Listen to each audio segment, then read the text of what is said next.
शहर धड़क रहा था। गाड़ियों के हॉर्न, रेहड़ी वालों की आवाजें और दुकानों से बजता हुआ म्यूजिक। जाहिद भीड़ भरी सड़क पर एक्साइटमेंट और एंजाइटी के मिक्स फीलिंग के साथ चल रहा था। उसे दिल्ली की एनर्जी बहुत पसंद थी, लेकिन वो हमेशा उसे थोड़ा लॉस्ट फील कराती थी। उसकी नजर सड़क के उस पार एक लड़की पर पड़ी, जिसकी हंसी शोर से ऊपर सुनाई दे रही थी। वो अपने फ्रेंड्स के साथ थी। बात करते हुए उसका सर पीछे की तरफ झुका हुआ था और उसके सिल्वर बैंगल्स लाइट में चमक रहे थे। जाहिद के सीने में कुछ हुआ। वो बहुत खूबसूरत थी। एक ऐसा कॉन्फिडेंस था जो जाहिद चाहता था। अगले कुछ हफ्तों में जाहिद बार बार उसे भीड़ में ढूंढता रहा। अपने ऑफिस के पास, कॉफी शॉप में, मेट्रो स्टेशन पर, यहाँ तक कि बुक स्टोर में भी, जहाँ वो अक्सर जाता था। उसे उसकी झलकियां दिखती रहती, उसके ब्राइट दुपट्टा की एक झलक, उसकी हंसी की आवाज, और हर बार उसका दिल जोर से धड़कने लगता। वो मन ही मन बातचीत की रिहर्सल करता, इमेजिन करता कि वो उसके पास जाएगा, कोई जोक मारेगा, कुछ भी, बस बात शुरू करने के लिए। लेकिन हर बार उसका करेज उसे धोखा दे देता। वो बहुत शाय था, बहुत ऑकवर्ड और रिजेक्शन से बहुत डरता था। एक बरसाती शाम जाहिद खुद को एक चाय स्टॉल के नीचे शेल्टर लेते हुए पाया। वो सोच में खोया हुआ था कि तभी उसे वो जानी पहचानी हंसी सुनाई दी। वो वहां थी, अपनी एक फ्रेंड के साथ, दोनों स्टॉल के नीचे छिपी हुई थी। चाय वाले के स्टोव की वार्म ग्लो से उनके चेहरे रोशन हो रहे थे। इस बार उसने उससे बात करने की ठान ली थी। उसने एक गहरी सांस ली, अपनी धड़कती हुई हार्ट को काम करने की कोशिश कर रहा था। यही उसका चांस था। एक्सक्यूज मी, जाहिद हकलाया। उसकी आवाज फुसफुसाहट से थोड़ी ही ऊपर थी। लड़की घूमी, उसकी आईब्राउज सवालिया निशान बना रही थीं। I couldn't help but notice you are always reading something interesting. उसने उसके हाथ में बुक की तरफ इशारा किया। मन ही मन अपने लेम ओपनिंग लाइन के लिए खुद को कोस रहा था।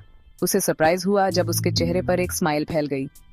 ओ दिस, उसने बुक दिखाते हुए कहा। It's the new Murakami, have you read it? और बस जैसे डैम टूट गया हो, जाहिद के मुंह से वर्ड्स गिरने लगे जैसे ही उसने मुराकामी के काम का एंथुसियास्टिक एनालिसिस शुरू किया। उसे पता चला कि उसका नाम शाजीन था और उसे भी बुक्स, ओल्ड हिंदी मूवीज और स्पाइसी स्ट्रीट फूड पसंद थे, बिल्कुल जाहिद की तरह। उन्होंने घंटों बातें की। बारिश उनकी कन्वर्सेशन का एक फॉरगॉटन बैकड्रॉप बन गई। शाजीन वैसी ही थी जैसी उसने इमेजिन की थी, और उससे भी बेहतर, फनी, इंटेलिजेंट और surprisingly easy to talk to. उसने उसे ऐसा फील कराया कि वो खुद जैसा हो सकता है, ऑकवर्डनेस और सब कुछ के साथ। जैसे ही बारिश थमी, वे मेट्रो स्टेशन की तरफ साथ चले। जाहिद को अपनी लक पर यकीन नहीं हो रहा था।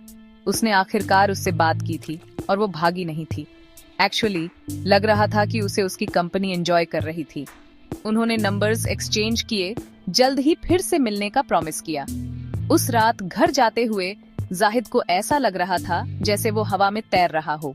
वो शाजीन से फिर से मिलने के लिए वेट नहीं कर सकता था। उन्होंने अगले वीकेंड एक थिएटर में एक क्लासिक बॉलीवुड मूवी देखने का प्लान बनाया था। गुरु डॉट फिल्म्स के लिए उनके शेयर्ड लव ने बात पक्की कर दी थी। जाहिद जानता था कि ये बस शुरुआत थी। अगले कुछ हफ्ते मूवी डेट्स, लॉन्ग वॉक्स और शेयर्ड समोसा से भरे हुए थे। जाहिद हर गुजरते दिन के साथ शाजीन के लिए गिरता जा रहा था। उसे उसकी इन्फेक्शियस लाफ्टर, उसकी फियर्स इंटेलिजेंस और जिस तरह से वो उसे अपने कंफर्ट जोन से बाहर निकलने के लिए चैलेंज करती थी, वो सब पसंद था। उसने आखिरकार अपनी फैमिली को उसके बारे में बताने का करेज जुटाया, लेकिन उनका रिएक्शन वैसा नहीं था जैसा उसने होप किया था। उसके पेरेंट्स प्यार करने वाले तो थे, लेकिन ट्रेडिशनल भी थे। उन्होंने हमेशा उसे अपनी कम्युनिटी की किसी लड़की के साथ इमेजिन किया था, कोई जो उनके कस्टम्स और ट्रेडिशंस को समझती हो। शाजीन को भी रेजिस्टेंस का सामना करना पड़ा।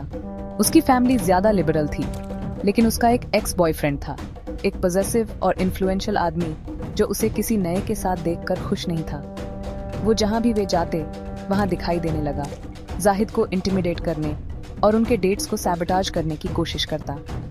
शाजीन गुस्से में थी। उसने अपने एक्स से महीनों पहले ब्रेकअप कर लिया था और वो उसे अपनी लाइफ डिक्टेट नहीं करने देगी। जाहिद हालांकि शाजीन के एक्स के साथ कॉन्फ्रंटेशन से शेकन था, लेकिन उसने पीछे हटने से इनकार कर दिया। वो जानता था कि उनके बीच जो था वो स्पेशल था और वो इसके लिए फाइट करने को तैयार था। वो अपने पेरेंट्स के साथ ज्यादा टाइम स्पेंड करने लगा, शाजीन के बारे में बातें करता, उनके डेट्स के एनेक्डोट्स शेयर करता। उन्हें ये दिखाने की कोशिश करता कि वो कितनी वंडरफुल थी। वो जानता था कि इसमें टाइम लगेगा, लेकिन वो उन्हें कन्विंस करने की ठान चुका था। इस बीच शाजीन ने अपने एक्स का सामना किया। उसे साफ साफ बता दिया कि वो आगे बढ़ चुकी है। उसने उसे खुद को और जाहिद को अकेला छोड़ देने के लिए कहा। उसकी आवाज फर्म थी, उसकी नजर अडिग थी। वो उसके ड्रामा से, अपने पास्ट के साये में जीने से तंग आ चुकी थी। वो जाहिद को चुन रही थी और वो किसी को भी, अपने एक्स को भी अपने रास्ते में नहीं आने देगी। ये आसान नहीं था। आर्ग्यूमेंट्स हुए, आंसू बहे और डाउट के मोमेंट्स भी आए, लेकिन इन सब के थ्रू जाहिद और शाजीन ने एक दूसरे का साथ नहीं छोड़ा। उन्होंने अपने शेयर्ड लव में, अंडरस्टैंडिंग के क्वाइट मोमेंट्स में और जिस तरह से वे दुनिया के बिखरते हुए भी एक दूसरे को हंसा सकते थे, उसमें स्ट्रेंथ पाई। धीरे धीरे चीजें बदलने लगी। जाहिद के पेरेंट्स शाजीन के प्रति उसकी अनवेवरिंग डिवोशन और उनके प्रति उसकी जेन्युइन वार्मथ से टच्ड होकर मानने लगे। उन्होंने देखा कि वो उसे कितना हैप्पी करती है और वो उसके लिए हैप्पी होने से खुद को रोक नहीं पाए। जाहिद और शाजीन की लव स्टोरी एक फेरी टेल नहीं थी। ये मेसी और कॉम्प्लिकेटेड थी, रियल लाइफ चैलेंजेस से भरी हुई, लेकिन ये लव की पावर का भी एक सबूत थी। उस तरह के लव का जो सभी ऑब्स्टिकल्स को कॉन्कर करता है और दूसरी तरफ स्ट्रॉन्गर होकर उभरता है। जैसे ही वे बस्लिंग सिटी स्ट्रीट से हैंड इन हैंड चल रहे थे, सेटिंग सन आसमान को ऑरेंज और गोल्ड रंगों में रंग रहा था। वे जानते थे कि उनका जर्नी अभी शुरू हुआ है। उनके पास एक दूसरे थे